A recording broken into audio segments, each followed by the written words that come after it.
get to see even the guys themselves, they don't push in the same energy. So what's happening is, okay, cool. Now, it's like when I speak with this one about ideas, I have to also do the same with this one. The other one, yeah. So as a businessman, I have to be smart because I have to see where I'm making money, where I'm making progress. When I'm working with, for an instance, when I'm working with play money, I don't do much of the work though. I won't lie. I'll make my research and say, I want us to do this event. This is why I want us to do this event. This is how much we can make. And these are the people we... Yeah, let's get. When I pull up in the spot, they be asking what I got. Gas for an extra mile, an extra inch for the dot. When I pull up in the spot, better show me what you got. Red beam, headshots, you better give me what you... Yeah, let's get. When I pull up in the spot, they be asking what I got. Gas for an extra mile, an extra inch for the dot. When I pull up in the spot. Welcome to another smashing episode of Podcast with Soul. We have a very special guest. I'm gonna let him do the introduction and you guys get to know him better. That's good, man. It's Poppy, man. Yeah, nice to be here, man. It's nice to be on the podcast, you know. Very outside. My name is William Molaule. Those are my government name, you know. The names that my moms and my pops decided. But William is actually my pop's name. So my pop's is William. Okay. But they just decided now William in English. And then I was born on September, the 27th of September, 1992. So next month is my birthday, you know. And then it's spring, whatever, like new things are coming to light. As you can see. Valentine, if we put it that way. Somewhere there. Yeah, almost. There's just that age for me to be in that type of situation of loving kind. I'm not the guy, but to come to that part. But as William Molaule, it's me growing up from Letlabile, Breds, if you know, Northwest side. So So what's popping is I lost my pops when I was 7, and then by that time I was doing my first year in primary, and then after losing my pops, I went through some rough times because my pops was everything for me, and then he was the only person I had my relationship with. So as William, like William, I feel like it's more like that smart guy because I've got too many characters. Now go take a TV and move.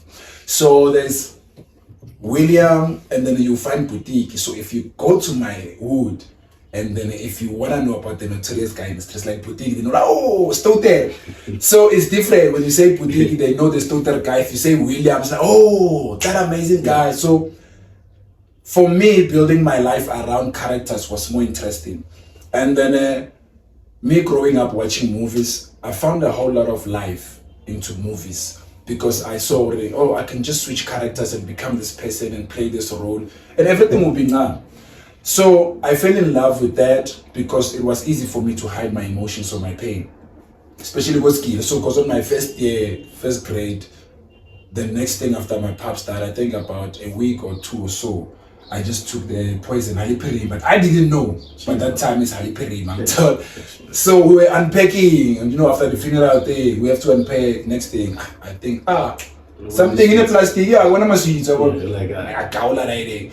So, in fact, it didn't take much. I was these and all of that. I was like, nah, I started running to my mom's. It's like, mom's, like, what's happening? So I had half of the plastics, like, this is what I took. Then she started telling me. So, she understood. I didn't. It's like, hey, I'm this and all of that. And it's like, we dying. Luckily, our neighbor was a paramedic. So my mom just went next door and then we got helped. So the ambulance came through, revived, took me to a hospital. And what I understood at that moment is, I don't know how long I just blacked out. Yeah. But before I regained my conscious, that's when I had my mom. Like, my mom is closer though.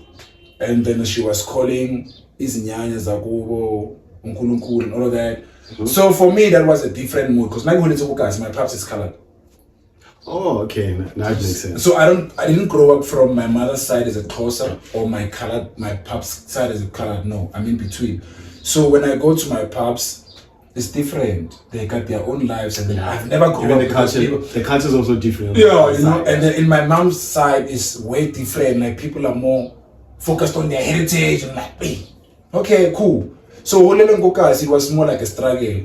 And then for me, I believed like, when my pops died, a piece of me just went with the guy, was buried with the guy.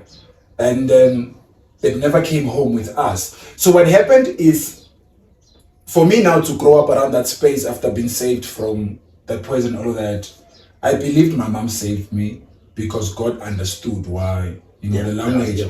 So for me, I always grew up knowing that, oh, my mom saved me. That's when I started building a relationship with my mom. But it wasn't tight. Me and my mom, we grew up fighting because, and then growing up as a thief, it was like I was trying to feed my stomach. Like it was not basically like me going out to steal. Not like I just started up as a thief. No, it was after my pops used to give me cash, dog. Because my pops had cash. My pops was a builder.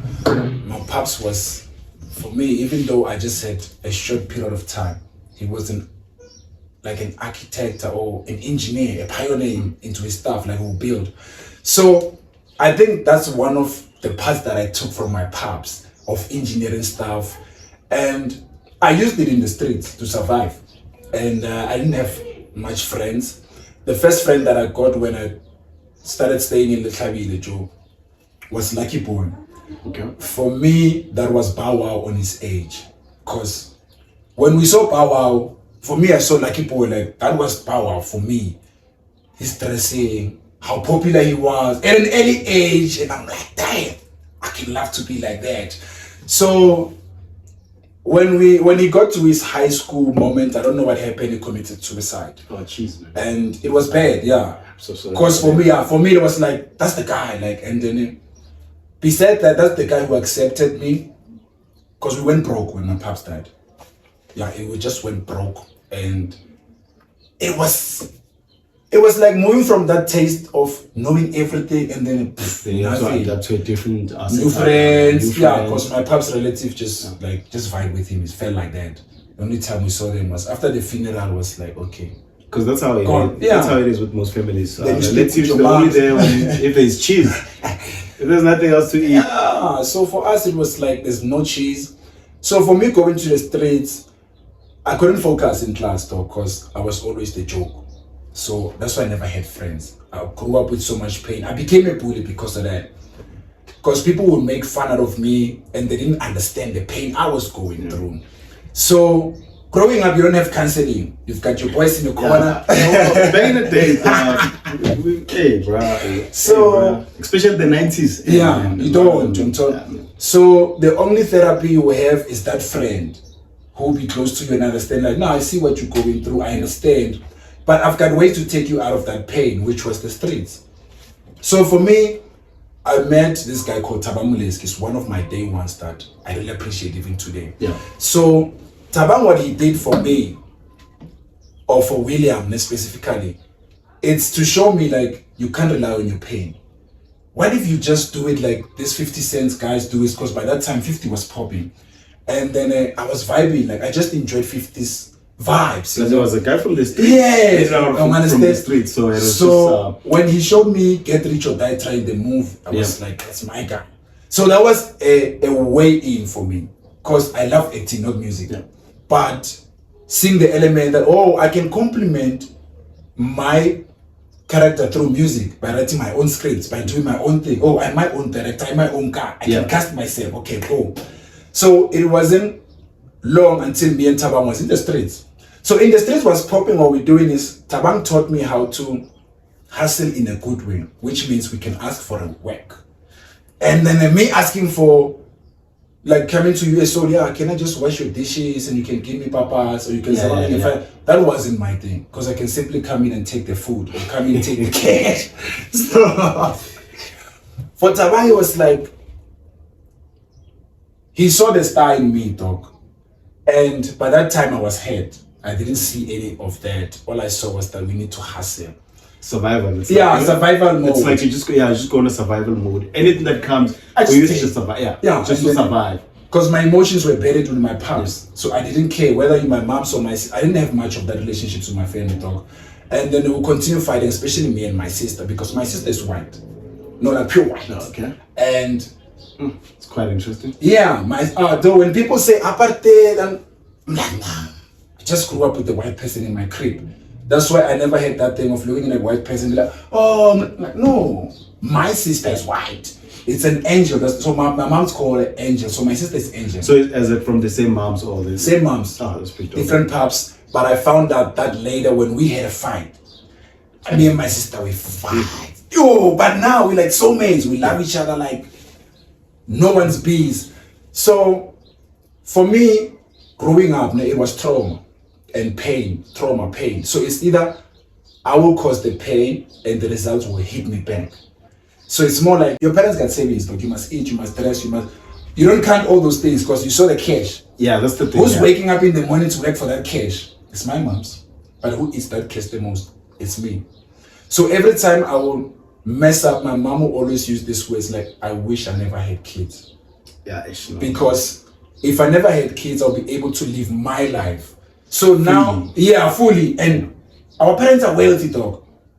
Imagine if your parents didn't have to take care of you, your sister, your siblings. They would have been rich, man. You know, they could travel the world, live their dream, you understand? But they sacrificed all of that for you.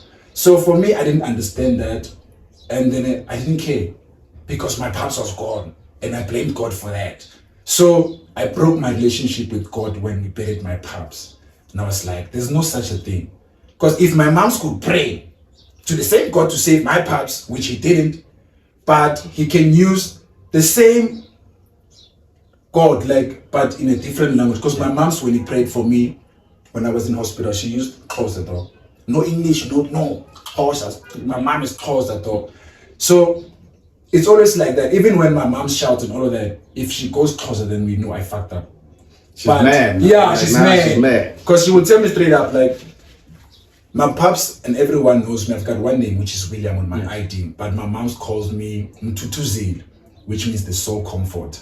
Oh, okay. So I didn't adapt to that because I didn't know what Mtutuzil mean. I only know William as what? I saw my pops in me though.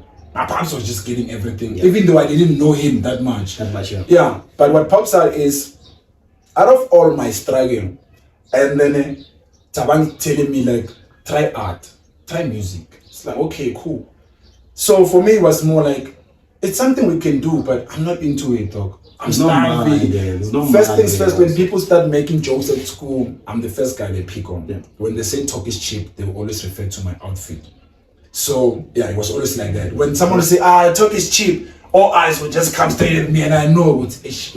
So one thing they will know is that they will get me pissed. Me getting pissed, I have to react. Then I will fight. And obviously at the time, the only way to actually... It's to fight. And by that time, I don't know how to fight. And I'm light skinned. They would just whoop me and I would have this rainbow colors on me. So I saw it, and I pick a fight, I get too many colors and it's embarrassing for me because they take time to heal. And I'm like, okay, no fighting, but sometimes you get pushed around. So for me, it was like, Tabang was the smartest guy who also helped me, now, look into your books. You can hit them like this. It's rough though, because I can't handle the pressure of me losing my pubs, me having to think of my next hustle, me knowing that I'm going home, dog, and I'm hungry, there's nothing. And then... it's tough. Yeah, and there's no one at home because my mom went to her hustle. My sisters are still at school. My uncles are doing their thing. So it's more like, what do I have to do? So what I will do in most cases, I'm not proud of that, but it's the shit that I did. I knew the houses I can eat at in the morning, my breakfast. So I'll go steal there. So normally I wouldn't steal anything. I went for food, cash, and clothes. 3 things that I was focusing on. Why food? Because as soon as my stomach is cool, I don't have to think of stealing or think, nah, I'm cool, dog. Clothes, why? I needed to block everyone from making me a joke. Why money? When I have money, I can do whatever I need. Yeah. So for me, it was more like, if I get in your crib, I don't find money or the clothes I want, there must be food. If I don't find the food, there must be the clothes or the cash. I'm going home with them. So the thing is, I will hit whether shops, whether homes. So in stores, I'll always go for cash or toys growing up. But when I got to high school, because I started that thing in primary, by the time I got to high school, I switched my mindset to be like, I can't just always go in, take cash and all of that. Because you must go more and more and more and more and more. Because what happens is I will steal most of the cash and I will have to hide it. And when you hide cash, you forget. When my parents find that cash is a problem. Yeah, Mara, you can't be having 1K. At that age. That's up. By that time, I'll be coming with my 2K. There was a time where I came with, I think, almost about 2K. And I just saw my sister almost like fainted. Because my sister was the person that became like the one I could trust at the time. Because money is scary. For me, holding a K was like, yo, I've messed up. Me holding 2K was like, I messed up. But that's something I was making a lot of money at the time. Yeah. It was a lot of money at the time. Yeah, bruh. Having a K was like, because even if I would have cash and I buy those TV games, because I can't take that home. Or I have to chaff it. Because now when they go for Mlindelo, so overnight, that's when I can play. So at that time, it's like, it's crazy because you're growing up. I'm into high school now. I can't be popular in high school by stealing or being a bully. Nah. I need some fresh thing. So me jumping into high school was more like, what can I do? Act or rap? It's like, okay, cool. It was nice, but I found this guy called Dumen Budiche. We were not living far from each other. He's nice with the haircuts. So he hooked me this Bluetooth and do me this hour-long friend. What they're doing now, I did it way back in high school. So we were more advanced to do things quicker, and then I was popular in high school, dog. And it was like, it felt good for me to have that sensation of so many women would just fall for me without saying nothing. And it came in like, oh, this is the benefits. But it comes with problems. Guys will fight you for no reason. Because why? Yeah, obviously. Yeah, this girl that crashes on you is there. This guy is there. This girl is crashing on you. This guy will just come and pick a fight on you. Wants the girl. Yeah, and you want, if you fight, they're gonna murder you. And me growing up knowing, because I'm always, it's very rare for me to win a fight. Even now, growing up like this. It's like, so moving apart from that, it's like on my high school, that's when this whole art thing came in. And I started thinking, like, I think it was my 2010. Yeah. It's like, okay, 2010, like, everyone is all hyped up about soccer. If I feel this a lot of coming. people are just hyped up. Yeah. So for me, I'm not a fan like that. So it's like, okay, cool. What if I'm doing this whole acting thing and if I through? So in class, we would just do freestyles. But I wouldn't be the main act. We just hit the drums, make fun. So I was always that guy who can make fun, be known and all of that. So once I can get people's attention, that's when I saw, okay, cool, what can I do with that? There was this guy called Katla Mwena, we call him Sbandu. Sbandu had a PC. That was my first producer, actually. We started doing Fruit to Loop together. We did our songs together. And the experience was nice because everyone would love those tracks. No matter how the quality was, it's like, okay, cool. He bought the guitar, this guy. Just got the cameras, we shot our video. Even though it didn't come out, but to me it meant a lot. Like, this can actually pop. So, he's a business guy. He took it further. And then once he dropped out of school, because we were buddies, we played golf together, we did most of the things together, he dropped out of school to start his own thing. I was like, okay, cool. That's brave of him, because we know him like that. It's that guy, like, when I'm doing my thing, I do. For me, I wanted to, but I was like, nah. Nah. You think you're like, nah, this ain't my lane? This ain't my lane. Man, my lane. 2012, I felt like I was supposed to try beat grade 11. Yeah. Grade 11 hit me one time, second time. Third time, I was like, nah, this ain't my lane. I'm down. So it's my time now to go. So I vibe. What did I do? So on that year, 2012, I dropped the singing using a downloaded beat. So it hit. And I got heard now around the block. So I started knowing now it's okay. I need to come up with a name for myself. Yeah. So all the time I was like, nah, Boza. Why Boza? Boza came when I was in primary. There's this guy we knew like Sipo. He used to say, because we were police. It's like, Boza. So it's like, Boza. It's like, I want to like in control, child who in control and all of that. So I fell in love with that. But there is this other hot man, Oploma Komragumako. Yeah. Called Brastinato. Because Boza Yama. Growing up to that Boza Yama. So Boza became the thing for me. So I could let go of that character of boutique because I know let's forget about that now. We're taking the view. So once we got to establish the brand Boza the Ghost, it was strictly musical or live performance. Nothing else. Nothing else. Music, Yeah. So the person who helped me to put Boza the Ghost as a brand was Pokoman. At that time was DJ rapper Pokoman. It's Aaron Moselle's real name. So Poke for me, that guy's like, I've heard your music, dog, you dope, and all of that. Like, yeah. And at the time you still go Klabi. To go Klabi, the joke. I say it Joe's like it's just that having that thing of I wish. But knowing I've got families this side, but you can't yeah, you know, like first things first, you grew up as boutique, no one wants that guy. Nah. Yeah, so it's trouble. Yeah, that nigga's gonna come in and steal everything. You come in for a visit today, midnight they're discussing this guy morning must go. It's those vibes, and then because you were not even sleeping, you were planning to take something, and you overheard the conversation like, Esa. But morning when you vibe, you already took something with you, and it's confirmed. So it's like, okay, cool. Now with Boza the Ghost, we have to treat Boza the Ghost as a brand. And when I wrote that track, my first track, it was more like I was writing a love song for this chick that I was just falling for. Hey, with a lot of rappers, it's always the case, man. For me, that chick, dog, man. Y'all are having the same problem, man. Yeah. And for me, it was different because dropping out of school, my plans were not going right. I thought I was going to become a superstar. Yeah. So it was a disappointment. My mama bought me new school shoes. I was performing, dog, until, you know, this whole thing of thinking you're the thing, you're the vibe. Yeah. Like I'm the in it now. Like I'm the Captain now. Man of the moment. Yeah, man of the moment. So my performance was lacking. And then normally it would be like, what's wrong? I've never been open about talking about my pops or what happened with me when my pops happened. Unlike on my music.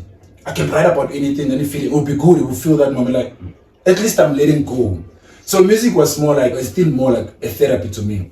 That's why you actually like lay everything on. Yeah, so it becomes easy. So there was a point when Poke told me like, in fact, it's because before I met Poke, I was rolling with a different group called the Exclusive Kids. Okay.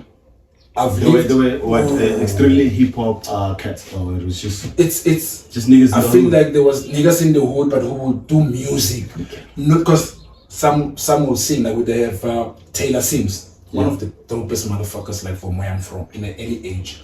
Taylor Sims is the dopest, dog. Any verse he will kill it. Any hook he will kill it. And when he's there, he's just influential. Everybody fucks with him, dog. And he has this friend called Charisma Cable. With the hooks and whatever, it's more like R&B, Afro-pop. When you fuse the two together, becomes a smash. Yeah, for us and for me, it's like there was no one compared to them at that point. So everyone was at Exclusive Kids. If you work with Exclusive Kids, their parties were lit. Yeah. So you will feel what's happening in the environment of the game or the industry at the time. Yeah. Because they will give you that moment.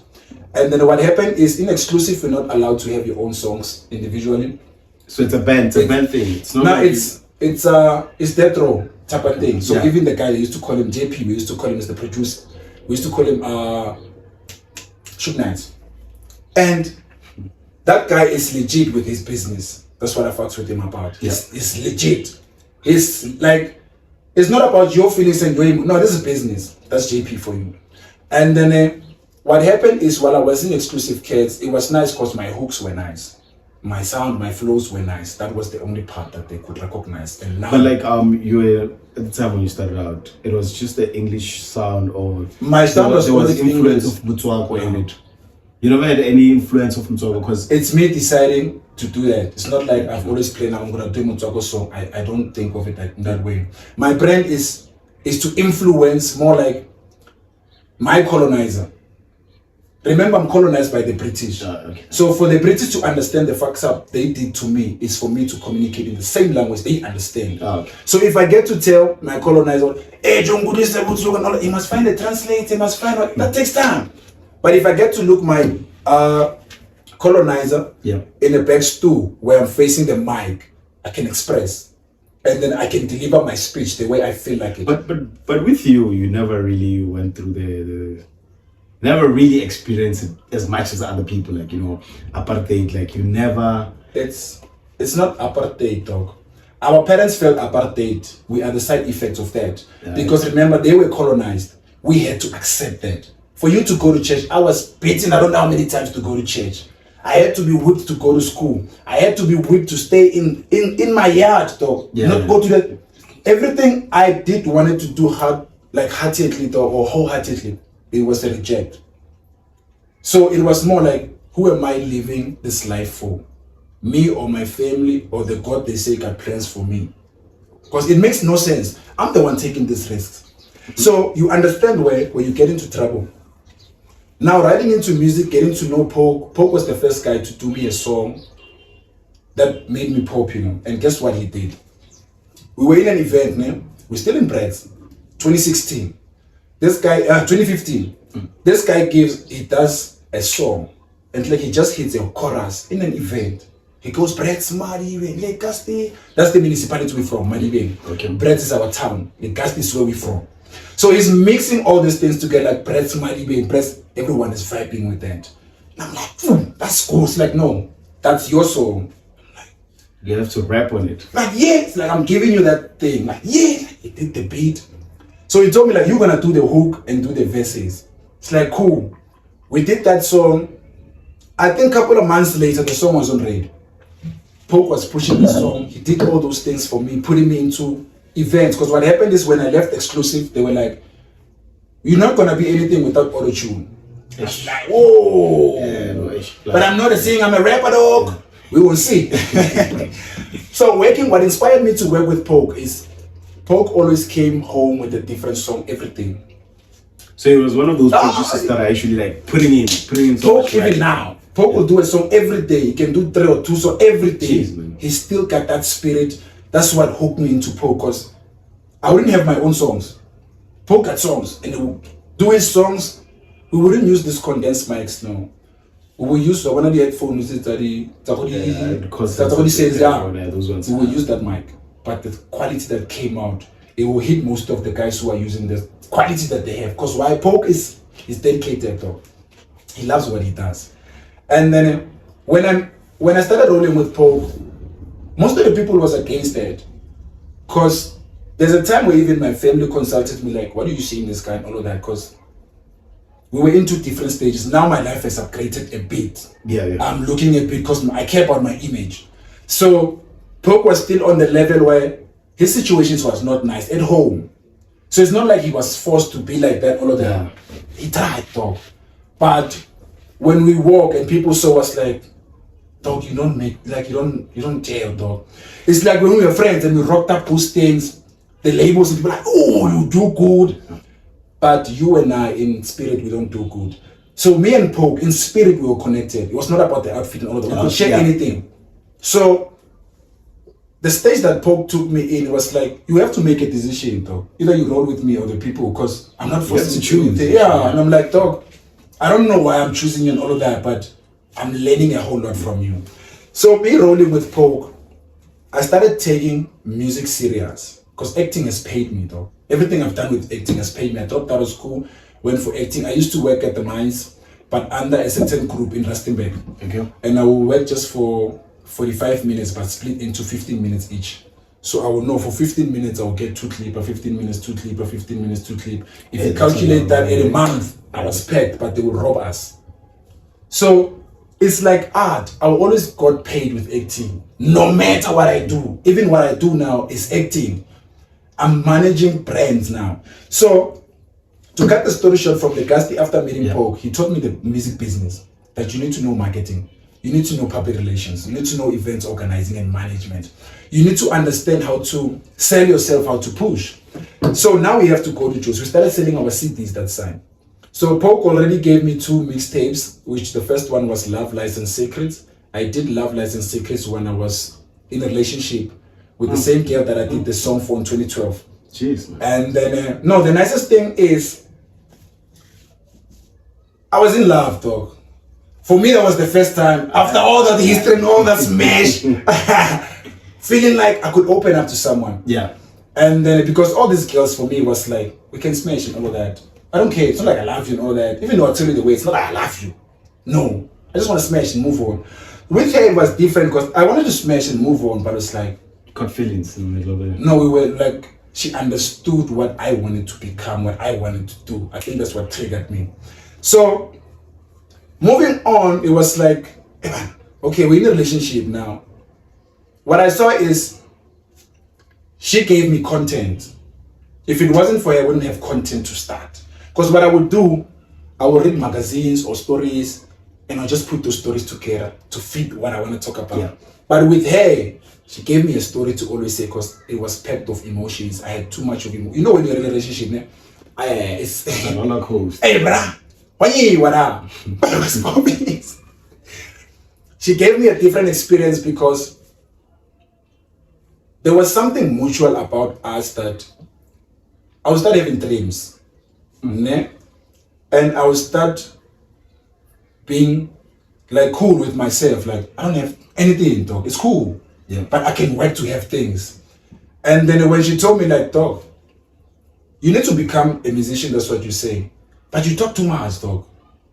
Like, you can make a business out of that. Like, you talk too much and all of that.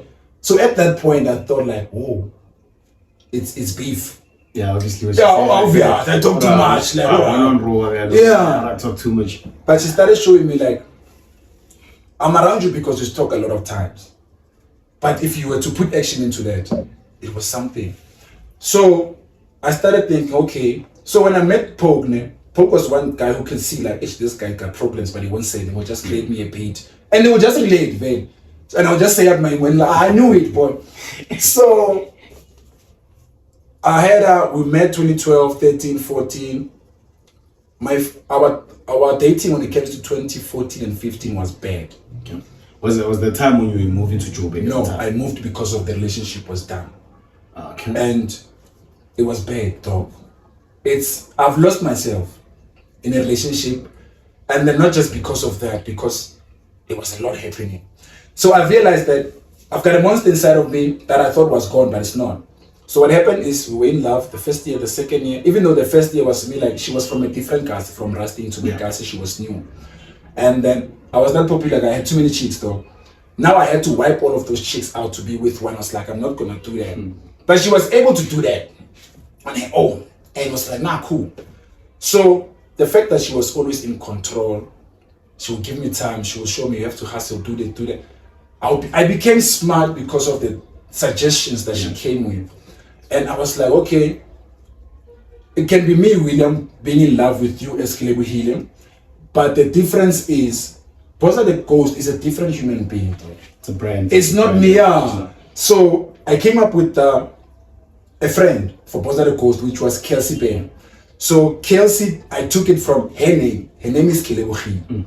So Kelsey being Kilebu Helium, but thank you in more of a slang for me.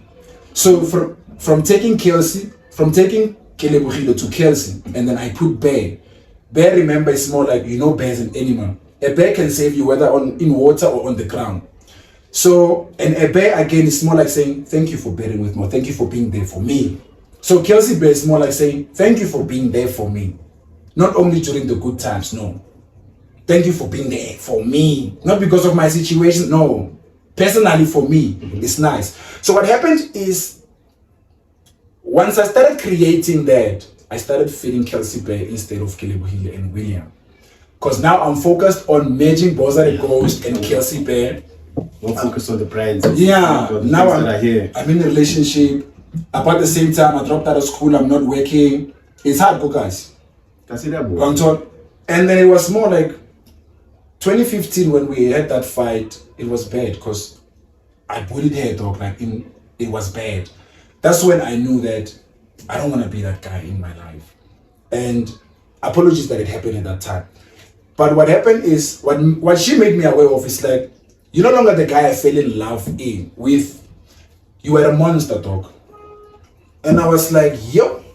So she was on track with that because I was no longer that funny guy, happy guy who's always there. It was like, no, dog, the hype was in my head. Anything would need just wanted to blow up. Yeah. So once we broke up 2015, it was like, it's either I need to move out of the ghetto or she needs to move out. Because we stay, actually, at the third house from my house is her house.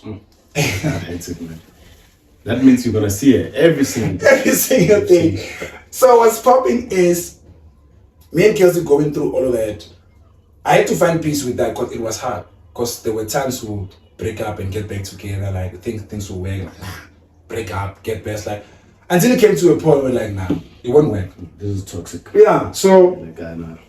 for me, my escape plan was like when Pope told me, hey Joe, man, I'm going to Joe's. And for me, it was like, that's the best idea ever because at least it will work for me not to be dealing with this every day. But I wanted to make peace with her before I found. So we'll communicate and talk after things have settled and we'll be cool. We talk and all of that. It was nice for me. So we moved on. So I started focusing on Boss the Ghost as a plan. But did you have a plan when you decided to come to Joburg? Or it was that thing? I was following Poke. I I was following Poke. I won't lie. It was like, Okay. yeah, I know I'm safe as long as I'm with Poke. Okay. Because Poke is not that guy who cause havoc. Who would actually go to a place without a plan? He will do things for me, dog. I remember in my cast, like every 24th of December, Yeah. there was this Oskido homecoming event. It's huge. If you perform on that stage, trust me, dog, you're on. Most artists would have people slot them in. For me and Pogo, it was always, we had to hustle months before the event. Just to get the weeks before the event, on the day of the event, bruh. I remember on my last time performing, I didn't even perform on that day. I just quit, like, nah. And then for me, we had to hustle a slot until 12 midnight. Jeez, man. And then I think, Was it DJ Nation? no, it was Oskido's homecoming event in my cast in Bright in the club. They will bring the whole people there. So there will be people who will slot us in from like radio presenters like Mr. Cool, Dineo, which is the Duchess, and then the likes of other people will just crash us out. I would say, but they know it. But it's cool, grown-ups. And then we always had beef with DJs because DJs wouldn't plug our stock. Run to not my nigga. Okay, so on that night, we hustled for the slot, and then they promised us the slot. Okay, you're gonna perform. It's like from 7 until 9 p.m. The local artists and all of that. But I'm like, there's no one by that time, though. It's just few people.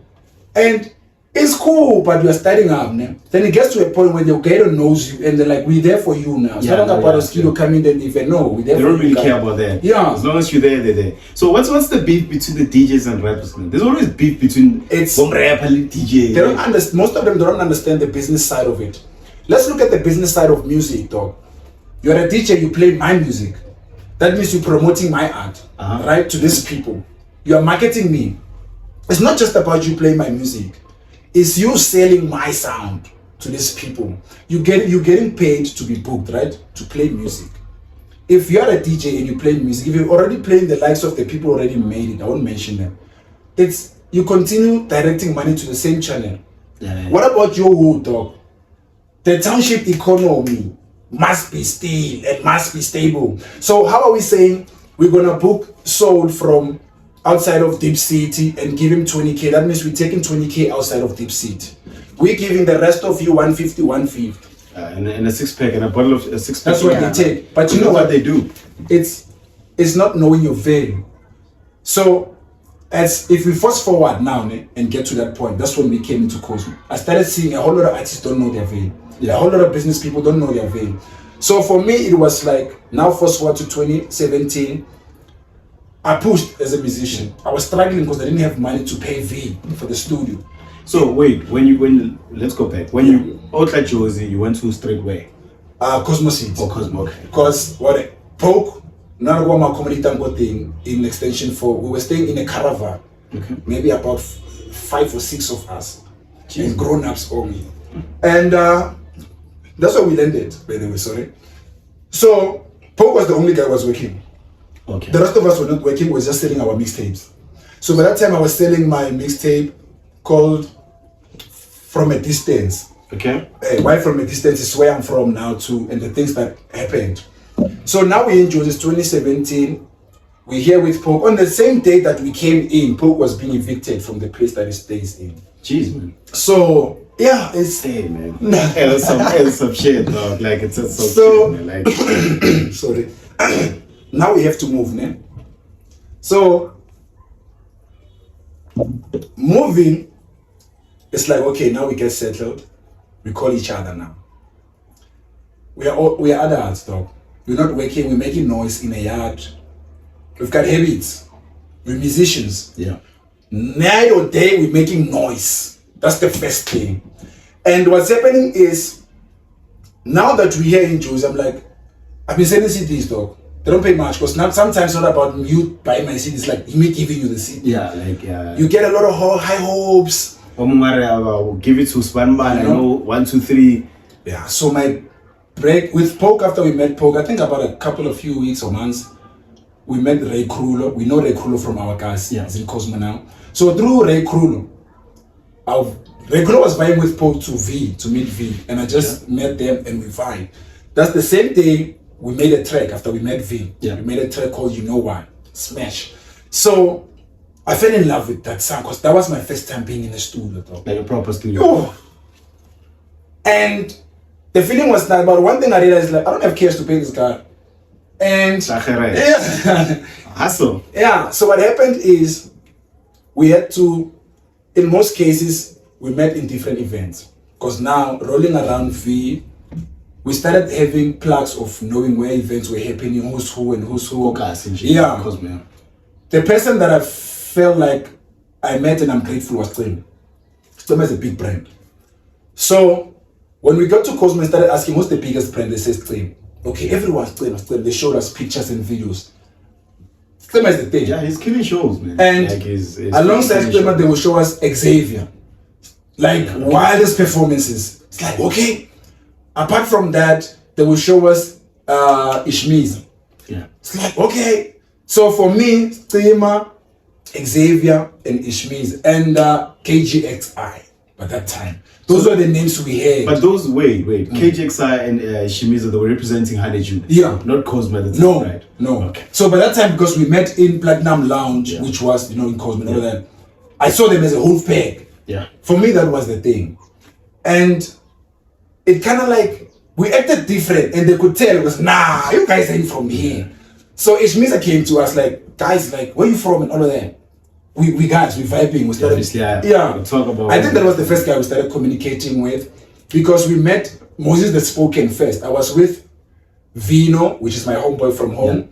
Desman, my homeboy from home, which is what's Ila now, and then a Pokoman. Yeah. And then when we went in, on our way in, Vino and Moses the Spoken started having a battle. That's how we met Moses the Spoken. Yeah. And they were just having a battle. It was nice. Then we moved into the event, the performances happened, and we vibed. So by that time, we were not focused in these guys. We came to dominate, not to be friends with these people. So the thing that we couldn't dominate is, first things first, we don't have a studio to record. First things first, we don't know the wood. What's happening? You don't know who's who? No, we don't know who's who. You don't even know the gatekeepers. So what's happening is, one time we're in Platinum Lounge, and then Magic Colors was doing an event. Oh yeah, I remember those events, man. Magic Colors was doing an event. This man, what's in? He's a hustler, he's a salesman. It's like, so they were putting up the band. It's like, let me help you, all of that. Same time, we just started helping, all of that. Same time, Magic Colors, we started, Des started the initiated the conversation with the guys. Same time, we on the bookings. Okay, cool, just like that. Yeah, this is us. Us being seen on the Magic Colors. That was my first time meeting Big Zulu behind stage. Yeah. As this huge guy, like, ooh. So I was supposed to perform before the guy. And then, I think it's the MC, Vuyo from TV. It's like, nah, fuck Boss at the Coast, who's that? Big Zulu's time.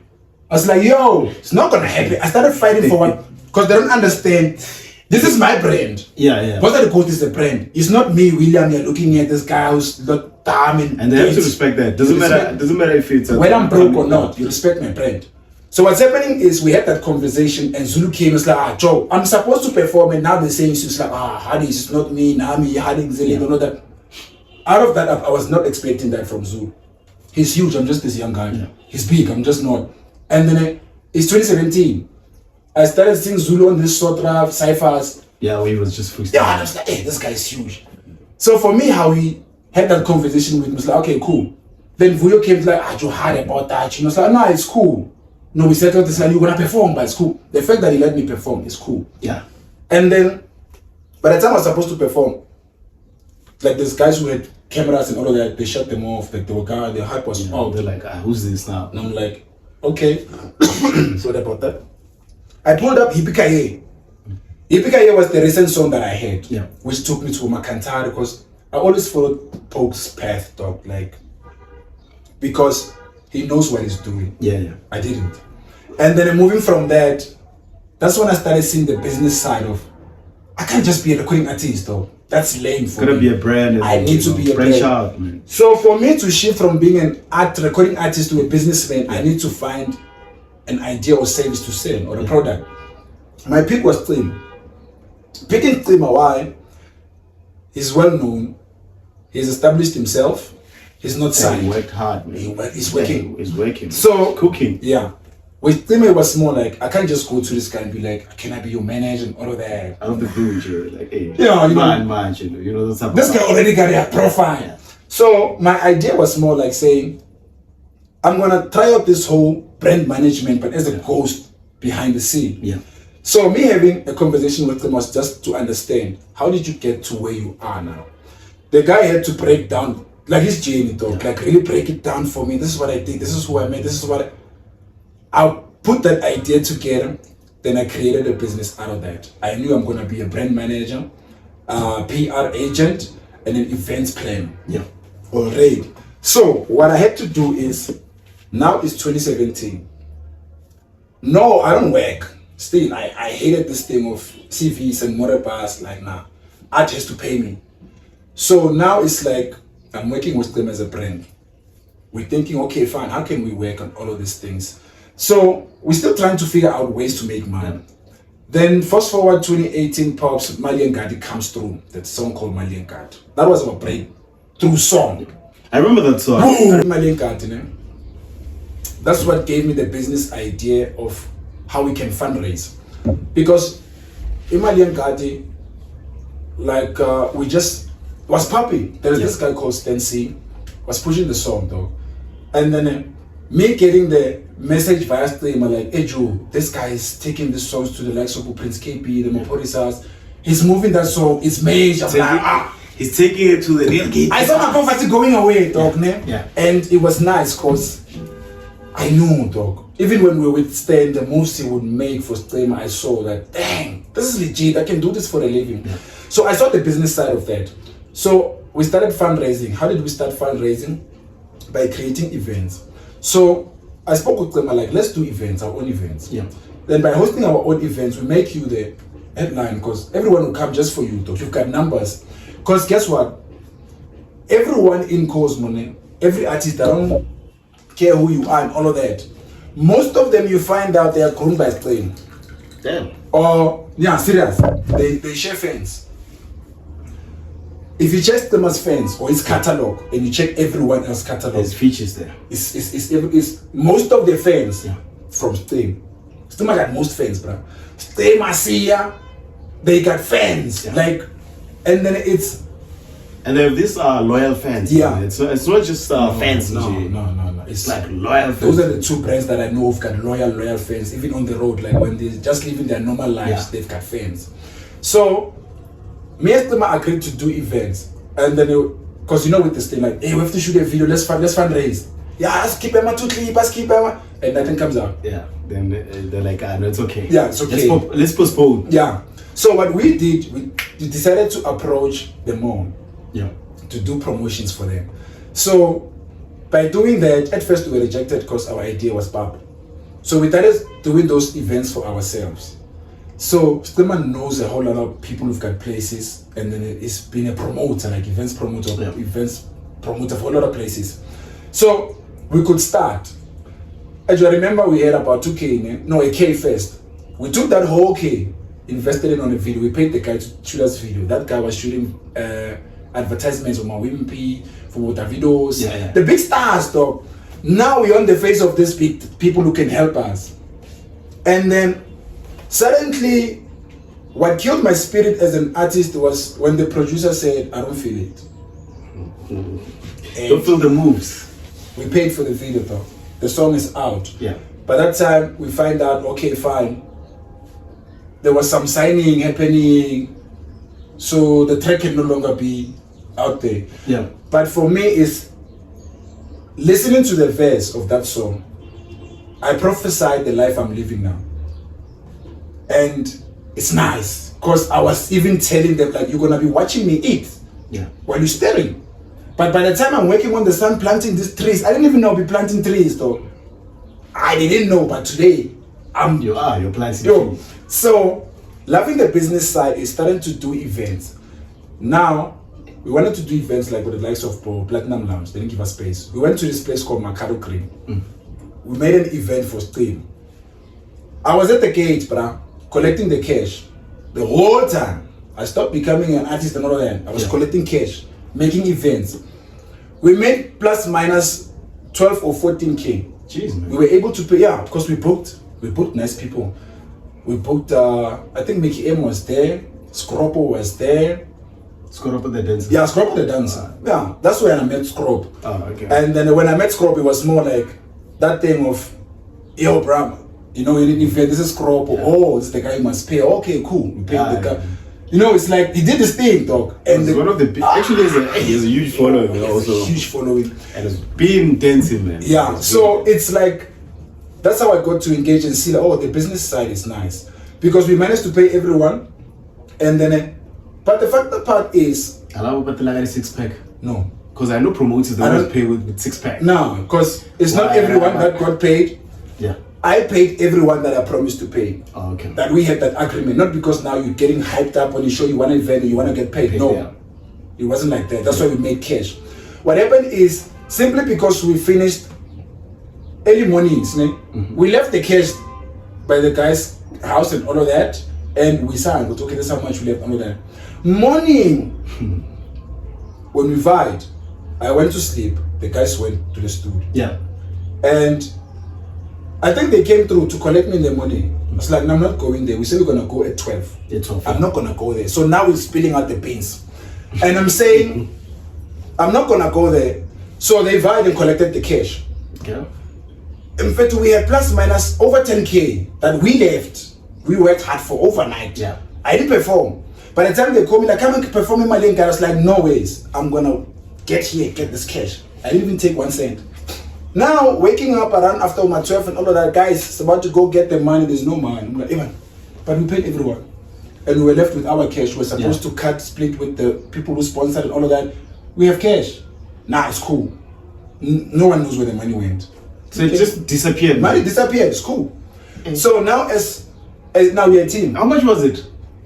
In fact, I don't know how much they gave them. Yeah. But what I left was plus minus over 10K. Jeez, man. Because it's simplest things though when money pops in, because it's like I think the move came where they went in to get the money beside me being there. So the guy eventually, obviously, and which was the right thing for him to do. And then the next event came through. We went to video. I get to host. So wait, so you guys never investigated? It was just I know because I went. The guy told me the honest truth. Like, this is what happened. The guys came and took the cash. This is what happened. This is what happened. And I went to the guys. Guys, what happened? We don't know. It's cool. Okay, it's business. So they shared among themselves. They ate the cash. I was not there. Probably they're thinking, but it's different because understand, I'm not their friend. We are colleagues, we are recording artists. Yeah. So it's cool. If I get to do a whole lot of crap, I cannot get a chance to record. I cannot get a chance to do business. My aim is not that cash, it's to make my ideas pop. Next event pops up. Now we're hosting in Cosmo, we're hosting thing. Yeah. Now we go to video to host V. And then remember, when you plan these ideas, I have to sell you that idea till you buy into it. Once you buy into it, you make it your idea, it's not mine, so it can work. Yeah. So we go to video, we make cash. I'm standing by the gate again. They want me to come perform. I'm like, nah, I'm not gonna perform. I'm collecting cash. I've been checking the channel. We get the cash. At least that one I saw the pieces of it where it went. But shit pops. And now I started realizing we've been limited, dog. Because we're not pulling same. Yeah. It's like there are people who push with streamer, there are people who push with V, there are people who push with who, there are people who. It's not the same energy. And then you get to see even the guys themselves, they don't push in the same energy. So what's happening is, okay, cool. Now it's like when I speak with this one about ideas, I have to also do the same with this one. The other one, yeah. So as a businessman, I have to be smart because I have to see where I'm making money, where I'm making progress. When I'm working with, for an instance, when I'm working with money, I don't do much of the work though. I won't lie. I'll make my research and say, I want us to do this event. This is why I want us to do this event. This is how much we can make. And these are the people we can get that money from. And in most cases, he won't be like, how will we get money? We approach like, dog, I'm on. This is what, he's always like that. That's what I enjoy working with. I always see the bigger picture. But other people's like, hey, we don't have money, you know, like all these things. Now I will put this, I will do this. They won't do them.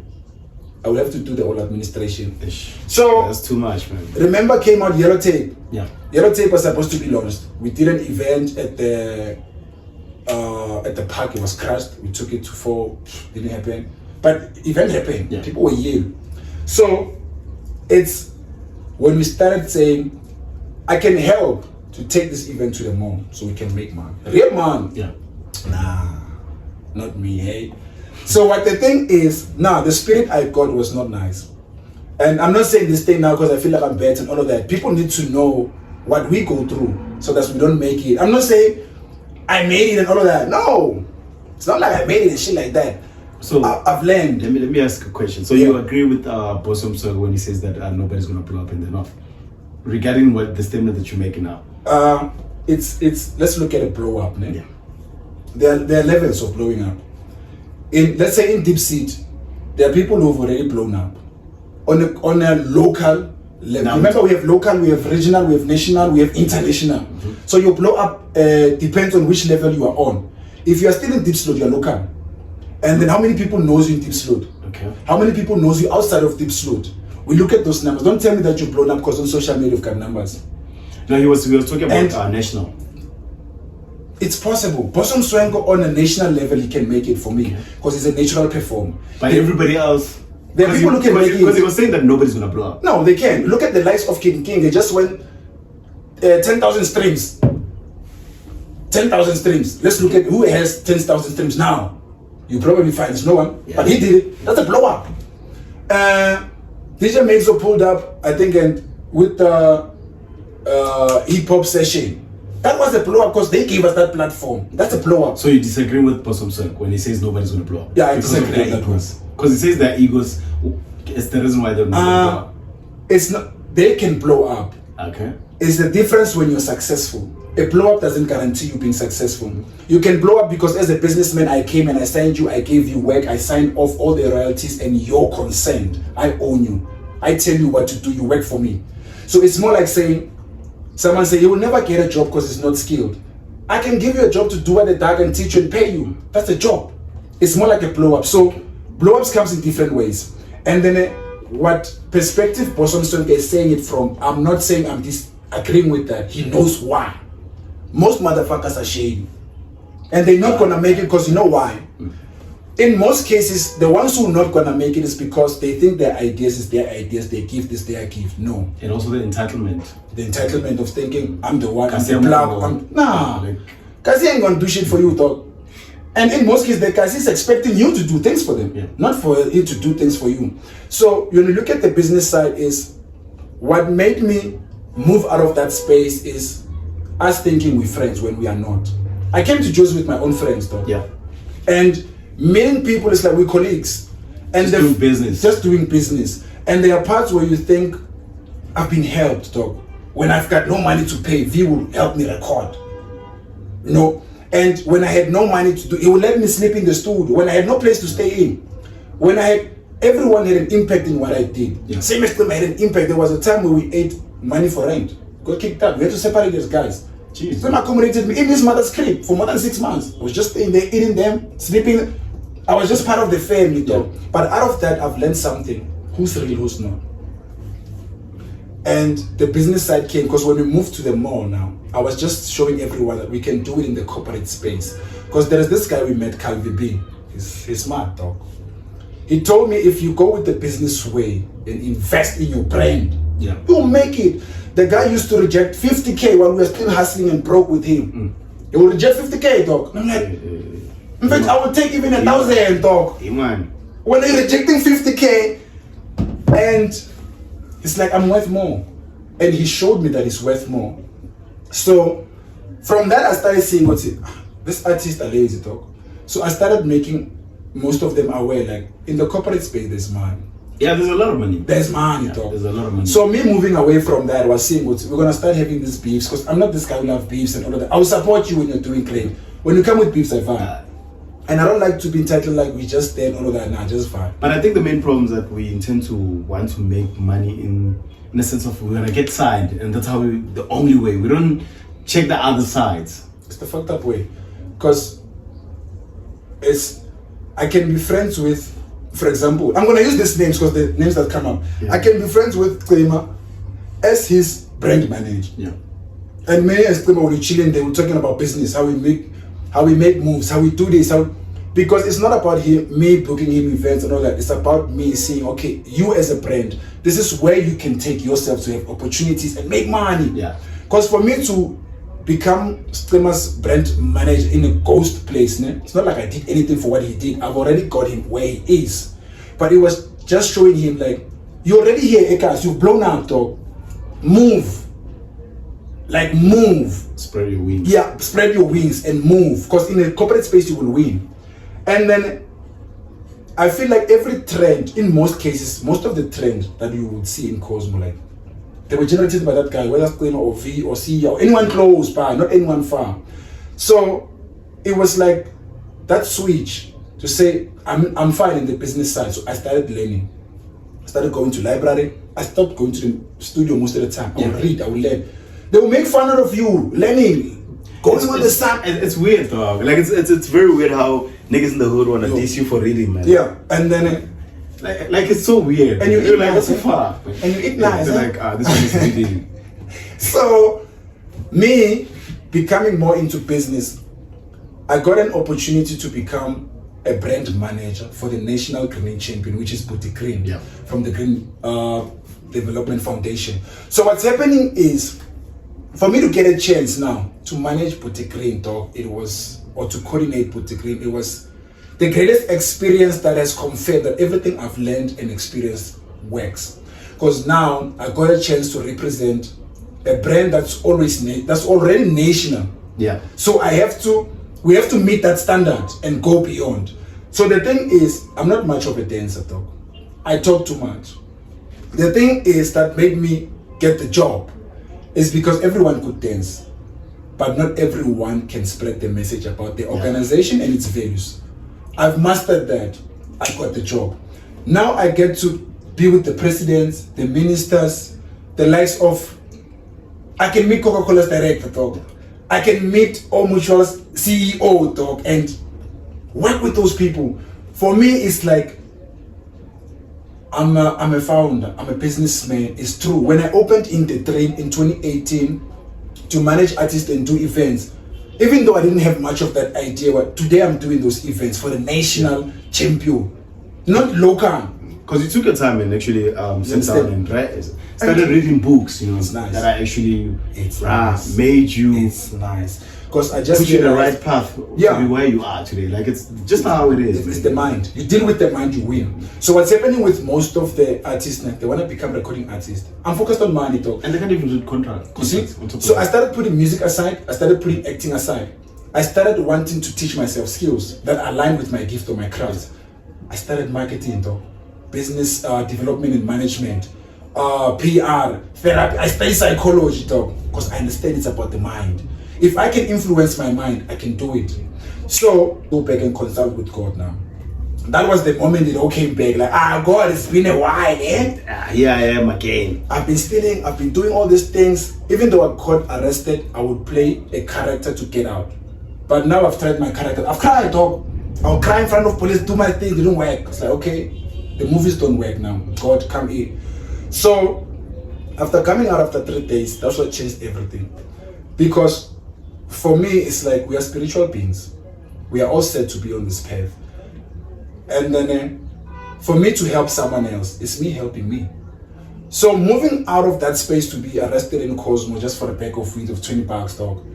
And the same police that arrest me records in the same studio I'm recording at. And yeah. And he's doing gospel. By that time, the music is playing on our arrest, slapping us all the way to Honeydew. And I'm telling this guy, I'm a musician. He's like, yeah, I know, I'm a musician too. That time, I'm not aware the song is playing is his song. Until I explained the song to Jamie in the studio. It's like, no, that's guy records here and all of that. Like, hey, he's playing this song. It's like, it's his song. The gospel songs you heard, that's his song. So I wrote a song called In the Dream. And I was talking about how we've been brutalized by police without doing all of that, only to find out months later the same guys who killed someone in the same cell they locked us up in.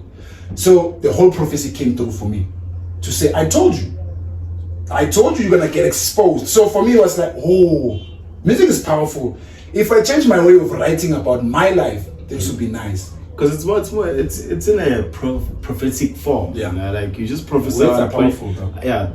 As the Bible says, the power of the spoken words. You know, and we intend to ignore that. Especially when you're emotional. Yeah, we intend to ignore that, man. It's dangerous. And like you can prophesy over your life, you know, in the next 5 years, this is what I'm gonna do. Like, mostly that's why I say music. Also, music is spiritual, man. Yeah, because like whatever you say in your songs, just know it's gonna happen. Because come to pass. It's popping, man. So one thing is, when you understand business, it's the thing that keeps business alive is money, though. Yeah. Understand? The cash flow. That's the business. So if there's no cash flow, then what are we talking? There's gonna be a problem. But here's what pops in. There could be times in business where there's no cash flow, but simply because you've built sustainable relationships. You have resources I can use that can make us money. Why should I pay you?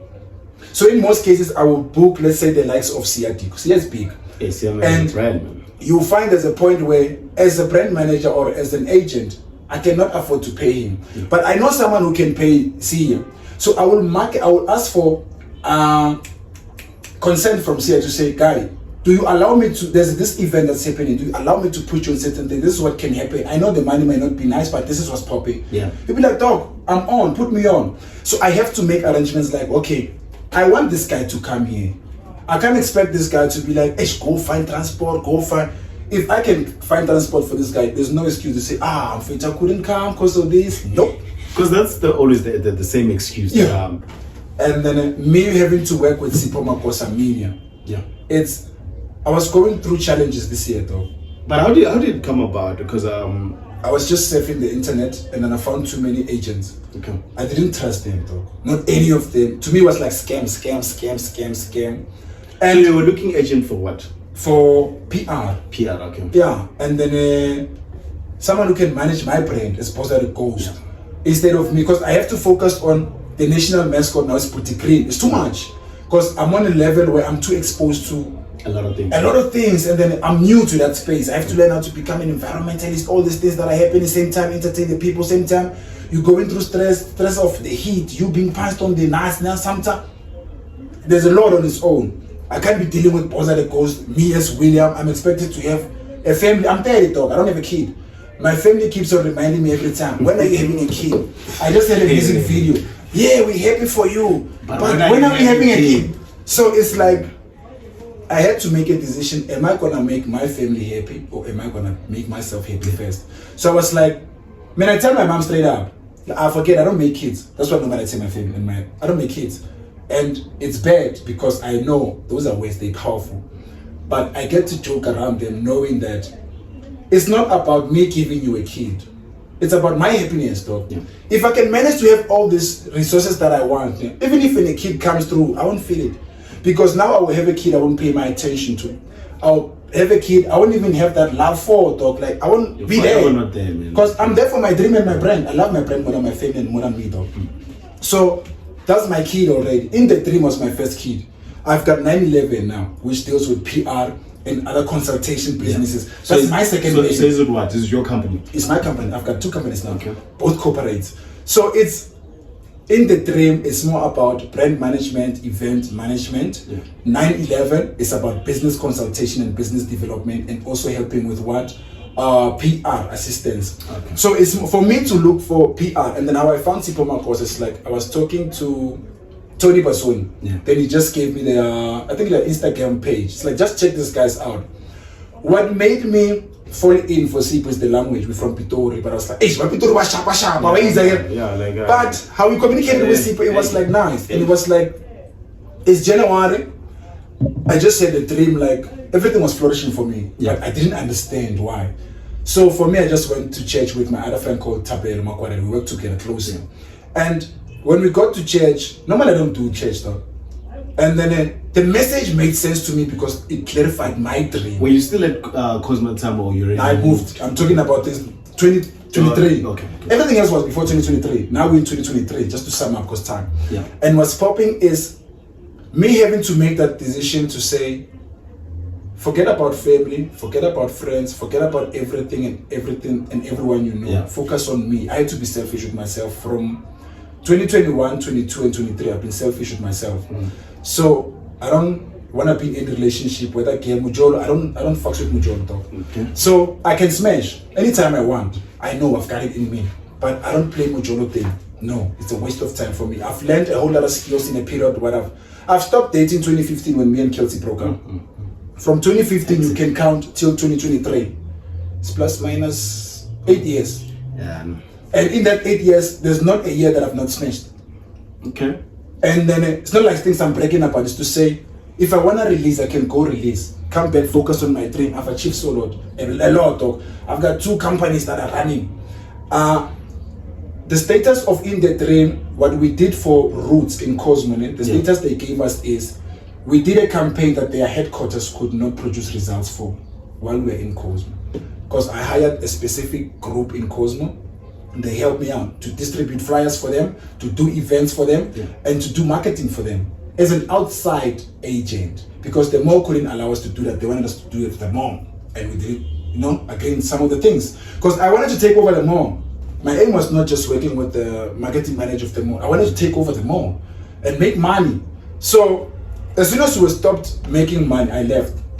I started looking for new sources of income and finding that now it's like having that music video, money popping, being on Tracy for the first. I thought it was gonna be amazing. And actually, being on. Take us through that the journey of that song. Sipoma, because I came through in my life 2023, right? Yeah. We met January, and then I was skeptics. Like, okay, let's have a meeting. Cool. It was like, what? We met in Pretoria. I had to go there, and when we meet with the guy, it's like it's cool and all of that. I'm like one shy but my heart is so smooth. It's there, talk, and I'm like, hey, but our conversations are smooth, and then he's telling me all the time, now this is what's gonna happen. Simply because I'm studying PR and I've done most of them, what he's saying I'm familiar with. Yeah. Even though I don't know the ratings and the value, but I'm familiar with. I know, and this is what I want. Yeah. So it's like, okay, cool, I'll take a risk. I've been taking risks, I've failed a whole lot of times, and then I've disappointed a whole lot of people. And then it's like, why not with this one? Sipho told me one thing, bruh, I'm not gonna do anything for you. If you already done your part, I'm just gonna help you sell this thing out there. It's easy. One thing is keep your phone on, never lie, always be in communication. Yeah. Whether you've got late payments or not, communicate with me in time. So it's like, okay, cool. Making my first payment on February, I was expecting, bruh, things can take years or maybe now tomorrow I can pop. Yeah.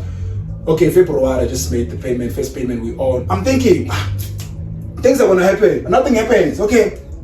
I'm like, okay, it's February. February I fell. Okay, Machiana me. Okay, cool. So they already told me about the PR shoot. Yeah. So okay, cool. The PR shoot comes this March. Cool. We do the PR shoot. I'm feeling vibe now. Okay, maybe after the PR shoot, things will fly. Okay. So this guy's like, don't ever be afraid to tell me or be afraid to say no to things and yes to things you need. Like, oh, cool. So what happens after the PR shoot is like, we can do the video. And when you can do the video, it's either maybe May. And I'm thinking, May is just a couple of months away and all of that. Now we can try it. So I'm asking the guy, what's the rate? It's like 30K. Like, oh, it's like, no, relax. You can pay it like you do on my labor type of shit. Like, oh, cool. For a video? Yeah. Okay. And are you sure, Baba? Yeah, the quality is crazy. The quality is crazy. You saw. The quality is crazy. And it's not just about me paying 30K for the video. Yeah. It's it's me investing, and then it didn't just come with the video. I was unplugged on Trace Africa, dog. I'm playing on Trace Africa, dog. Me watching TV or not, I'm playing on Trace Africa. Me listening to radio or not, mine is being played. And shooting that video on the 6th of May, I didn't expect that before the end of, or before my July and all of that, I'll be playing on screen. No. That is going to take a couple of months. Yes, because I know it's just that thing. But when it played, it was like, hey, these guys are putting in the thing. Because before my video played on Tracy, I went for a session in Tracy, same. Yeah. Under Sipoma course, and it's the experience. So you're saying that it's as an upcoming artist, it's actually very important to invest in the craft. You need that. It's not the craft you're investing in, it's the brand. Okay. When it comes to your craft, it's about personal investing in yourself, your personal development. When you get the skills, they help your talent and your gift to grow. If let's say Sipo found me starting up and all of that, didn't have cash and hustle like it would have been a waste of time. Yeah. No matter how good I am, all of that, I can't pay or I can't invest for my craft. But the timing was right because I can invest. That's why I'm popping, and everyone is saying, I was told I'll never pop simply because I don't have views, I don't have followers. So it's simply, I don't feel like I'm living my life the way I want. It's always about proving because it's possible. By me showing that it's possible, I get to inspire other people who will. The same told that it's not possible because they know me, especially from where I'm from. That they're like, you and this guy now don't make sense because I've changed. I've grown up, I'm matured now. So that's where it took me. So now it's like understanding I'm a brand. I don't have just to pull up to any event or pull up and stay with any other person. No, I'm a brand. It's not like maybe I'm thinking I've changed. No, I'm a brand. Yeah. I understand my value. If I'm gonna sit with you and you're gonna tell me about ladies you were with or groupies, it makes no sense to me. I can't sell that. But if you're gonna tell me about, I've got this idea I wanna do, automatically I'm engineering an idea that can make us money or opportunities. We move. So that's how I move. So in most cases now I became this boring guy or boring friend because I talk business, I talk mine, and I'm making it. So I can't chill with the girl and be like, hey, I love you, I'm gonna do this. It's a lie. I'll tell you straight up from the get-go. If I tell you it's a lie, me when I come, I wanna smash. Or if I don't wanna smash, I'll be honest with you, like, I'm interested in your personality or your character, you behave. There's something I can sell about that. Besides me selling you or your brand, or knowing you, if you don't have a dream, we can't connect. That's me personally. That's a business guy or William. With Boza the Ghost, it's different because most people expect to see Boza the Ghost every time. Like, that's a brand. I'm not even that guy. It's actually a different brand. It's a different brand. With the sound, right? Yeah. So if one actually wanna be serious about music, how much do you think one should actually save up to get like a proper PR and proper videos? The easiest way to go about it is to learn how to communicate. It simply means there are two important questions in life for me. When someone asks you, who are you? That means they want to know who I am. So when someone asks you who are you, it's not about your name or your surname. In most cases, it's the qualities or the nature of your being, your character. You understand? So if I'm going to tell you about William, I understand William as this inspiring and motivating person that's willing to manage whatever risk or whatever task that comes. By saying that, you want to know, okay, fine, what do you do? I'm a brand manager. And then I do events like already. Who am I and what I do? They match. So eventually, if you have something for me, you can just say it. But if you come and say, who are you? I'm like, you know me. Me, I'm William. Me already, like, you're not convincing. What do you do? Anything, yo. Master one thing. That's one thing that helped me even when it comes to looking for a job. I stopped creating CVs, but started creating profile. It's a different. With the CV, you're looking for any job. With the profile, I specialize in a certain. Well, understand? So me specializing in a specific job. So I was asking, like, how much do you think one should budget if they want to actually push their music? Once you know how to communicate your brand, it teaches you to study. So it's not about cash in most cases. It's about the skills.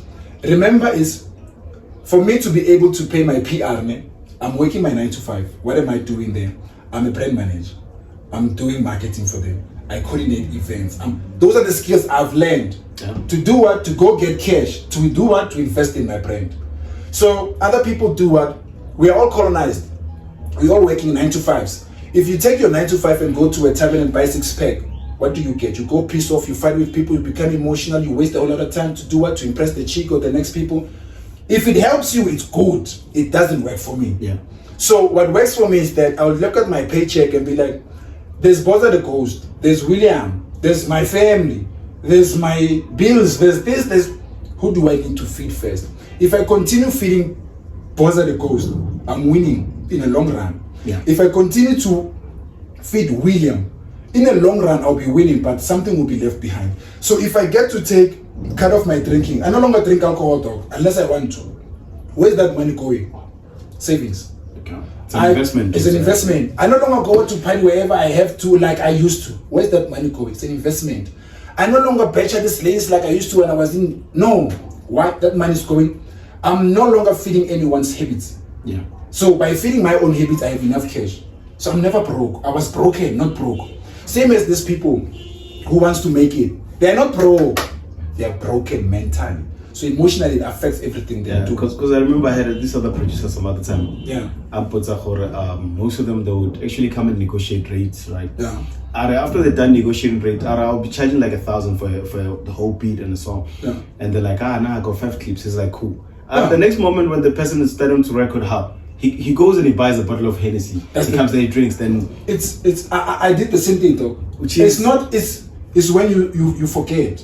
Remember, you have to sustain the image. In the business, it's about the image. And when you're able to sustain that image, most of us, we sustain it with habits. If you see me buying those Hablis, I look cool. If you see me drinking those leans, I look cool. If you see me pumping the weed or smoking, I look cool. Anything to look cool for the society, I'll do it. But not for you and I to grow. So I used to do the same thing. In instance, I work with V-Dog. There was a point that I didn't pay. You know, there are times where I started thinking, if this guy has done this thing for me, like, I've never paid this guy at all. Let me try and pay up and feel like, just to feel how it hurts, dog. Trust me, it has to pay someone that does the whole well for you wholeheartedly. But it's easy to do things, to give money to someone who's gonna scam you. You know what? Someone who scams you, they're not just persuading you. They're telling you what you want to hear that suits you. This guy who's working there, you are looking at that guy and then he's working in his thing, mastering. You don't feel pain for that. Because why? You think it's his job. And that time, it hurts, bro. You have to pay. But it's like, imagine if V can decide, fuck your catalog. I'm just going to press that delete button. I'm done. No, like, because if you're an artist and you're going to beef with your producer, and be careful though. Yeah, well, like, be careful. If you're gonna beef with your agent, be careful.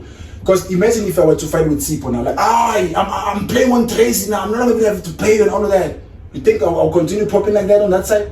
I think also ego leone contribution to Ekwalang for, like, it just makes you not to see the bigger picture anymore. You think I've made it just because you have like 1 or 2 songs out there, you know. Doc, I'm still as humble as I am now. And I will still deny when someone say, hey, this guy's famous. I'm like, nah, I'm a human like you. Acknowledge your own skills and talents, you pop. So now the space that I've created for myself is, I will inspire you, even though you demotivate me. I'll inspire you. Down the line, you'll be inspired to inspire me back. So what's your take on this thing,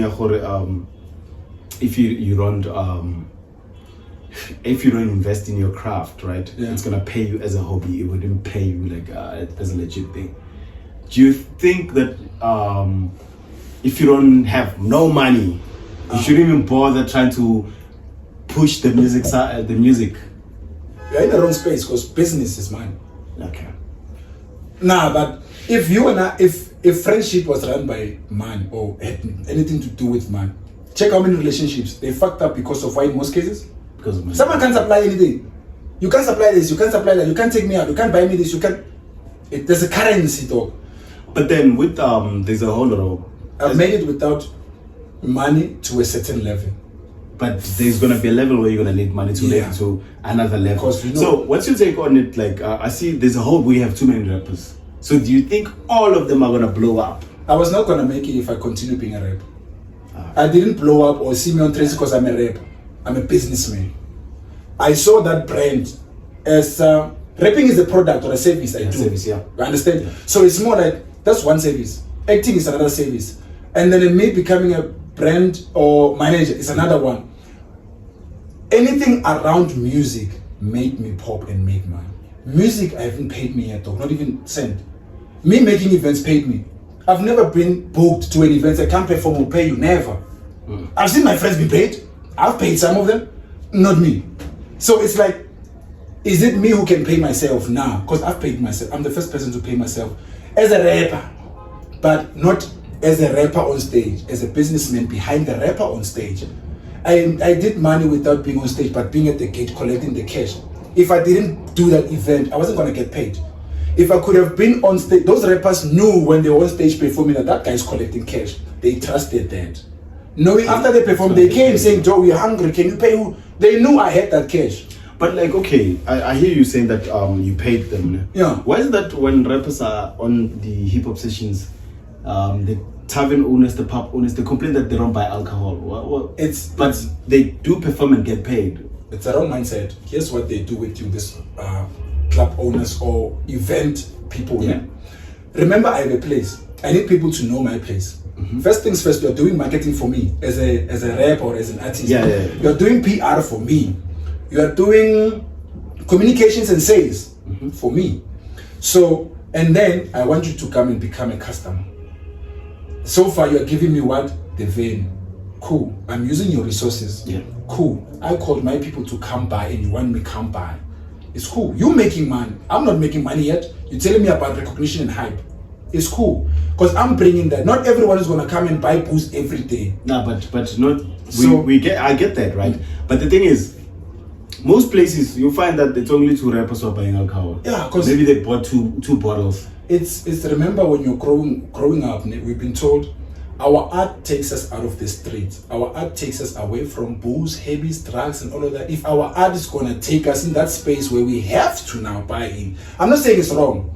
As a brand, if let's say if I'm running a pub or a club, this is how I will do it. I have a space where I'm selling alcohol and I've got the venue. You need to use my platform. I'm selling alcohol. If I were to say everyone pays 5 rand to come in, everyone. Rappers don't pay.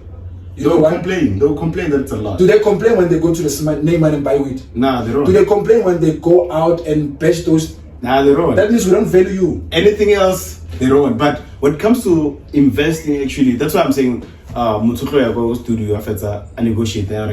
Rappers never made it though. So like, what is it like? It's in the black space that we don't value each other. You as an value owner, yeah. I don't value you. I just want my boost to go so I can get profit. What you do is nonsense. I love it because other people are hyping it too. Understand? Me as an artist, I see the space and the choice, like people are dancing in your space. If I can bring up in that space, I can make money or get hype. But we clash when we come in our agreements. Yeah. When it comes to money, rappers will be like, anything is fine. Once the people pull up in pub, once there's money, their change. So what happens if all as rappers we come in your space and we buy out your booze? What do we get? Are DJs buying booze? Well, no. DJs they do. DJs in most cases. I've been to events where there's like DJs, right? I've never had pub owners complaining about the sales, but whenever there's rappers, think about this. Let's look at the difference. It's not about rappers, it's about the mentality. DJs, first things first, they understand that they need to hype the event. And then, as a DJ, I feel like your work is more about you generating emotions. That's what gets DJs paid. Ne? But it's the same thing as with the rap. Nah, rappers, they don't understand that. You find a rapper in a cool, soft space performing trap shit music. And it's not your crowd. Because remember, if I cannot buy, I should make someone to go buy on my behalf. Yeah. If I cannot make that, then it's useless. But for you to cut our process because there's no funds. Remember, any business, there's a period fund, there's a season. Yeah. For most of these taverns do not make money. They expect money to happen quick because of what? From sales. No. We're doing the marketing for you. We're doing PR for you. We like selling your sport, because in most cases when you find these venues, they're not popular at all. We have to start from the ground.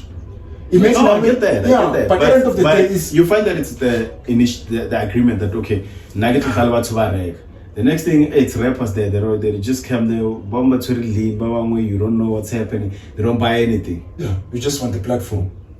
So it's whose problem is that? Is it the artist? The artists don't know ways to go. No, they know. Trust me, They know. They know. They know. But guess what? How many artists are representing themselves? You can see a difference between an artist that has management and an artist that's just a recording artist doing all the management.